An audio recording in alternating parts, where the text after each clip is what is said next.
እነሆ ዛሬ እንግዲህ ቤተሰብ ቡራ ከቡታጅራ ወደ አዲስ አበባ መጥቷል። እውነቱን ነገር ለመናገር ማለት ነውና እንግዲህ በሶሻል ሚዲያ ላይ እኔ የማላቀው ነገር ለምን ወጣ ስሜ ለማለት ይመስለኛል ማለት ነውና ከዛ ቶሎ ብሎ የመጣ ማለት ነው።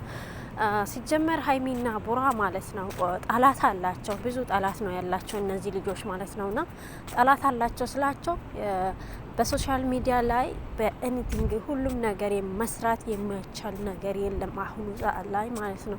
ቴክኖሎጂ እንደሚታወቀው በጣም ተስፋፍተዋል ማለት ነውና ሰውም እንደዚህ ሊያረግ ይችላል፣ አቀናብሮት እንደዚህ ሊያረግ ይችላል እና ከብዙ ሴቶች ጋር ነው ማለት ነው ማለት ይህን እንደዚህ ነገር ያረገ ማለት ነው። ሆኖም ቀራ ግን እሱ እንዳላረገና ወይም ደግሞ አሳይኝ ነው ያላት ለሀይሚ አሳይኝና ልመን አሳየኝና አላት። አሳይኝ ስላት ደግሞ እሷ ብዙ ሴቶችን አለች። ብዙ ሴቶች ማለት እንግዲህ አስባችሁታል።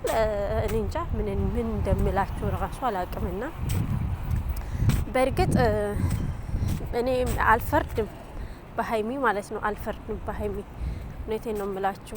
ሰላም ጤና ይስጥልኝ ውድና የተከበራችሁ ኤቢ ሻዋ ቤተሰቦች፣ እንግዲህ ዛሬ ይዤላችሁ የመጣሁት የቡራና የሀይሚ ጉዳይ ነው። የቡራና ሀይሚ ጉዳይ ሲሆን ደግሞ የሰው ልጅ ሊሳሳት ይችላል። ከሰው ስህተት ከብረት ዝገት ማለት ሰው ሊሳሳት ይችላል። መቼም ፍጹም አይሆንም። ይሄ ልጅ ደግሞ በአጋጣሚ ተሳስቶ ሊሆን ይችላል ይሄ ነገር ማለት ነውና እውነት ለመናገር እኔ በጣም ከፍቶኛል፣ በጣም አዝኛለሁ። እንደዚህ በማለቱ እንደዚህ በመረባሻቸው ማለት ነውና በጣም ተናድጃለሁ ከምንም በላይ ማለት ነውና ሰው ይሄ ነገር ሆን ብሎ የተደረገ ይመስለኛል እኔ ማለት ነው። ያው መግቢያዬ ላይ እንደተናገርኩት ሁሉም ነገር ቅድመ የሰው እንደዚህ ሊያረግ ይችላል ብዬ ነው ማስበው።